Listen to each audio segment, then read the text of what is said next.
It's our sight word time. Yesterday we learned a new word. Our word was or. And today we're going to practice reading the word or in a sentence. But before we get started, or is spelled O-R. We use the word or when we are talking about more than one thing, when we are talking about two things actually, and we use the word or when we're giving choices. So today's poem, and we'll practice this throughout the week, is called Creepy Creatures. Can you think of something that's creepy? I think bats are creepy, and even spiders and frogs too. Well, in our poem, some people are talking about some things that they do not like. I'm going to read you the poem, or more or less, I think this is a short story. And every time you hear the word or, I want you to touch your nose. So every time you hear me read the word or, touch your nose. Here we go. Creepy creatures. Pam said, I do not like flies or bees. Kim said, I do not like snails or spiders. They said, because they're talking about Pam and Kim, we do not like snakes or frogs. Tom said, I do not like mice or bats. They, meaning Pam, Kim, and Tom, all said, we like butterflies.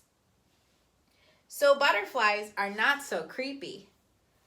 But in this poem, bees were creepy, snails were creepy, frogs, snakes, mice, and bats. Now that leads me to our next point. Inside your workbook is your paper. We do rainbow writing at the top.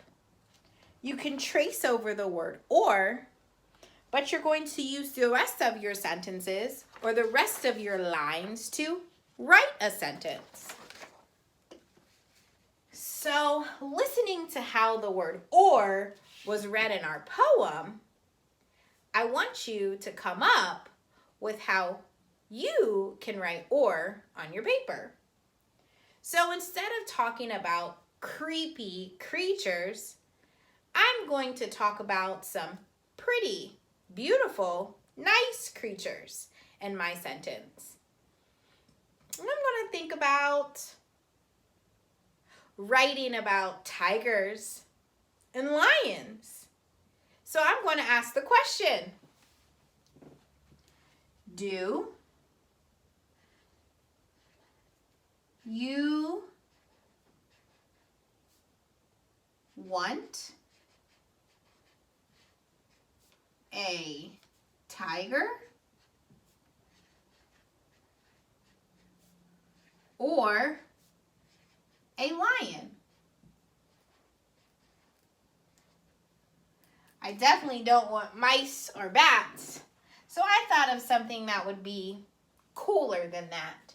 So in my sentence I wrote, do you want a tiger or a lion? Now writing can be tricky. So when you're writing, say your sentence out loud and then write it slowly. Go back and read your writing. Touch under each word as you go. And then if you get to a word that you don't know, stretch it out. But you know, our sight words are stored in our brain and we should know how to spell those. And then once you finish writing, go back and read it to yourself. Ask the question, does that make sense? Is that how we speak in English? And then if it doesn't, go back and fix it. Happy writing!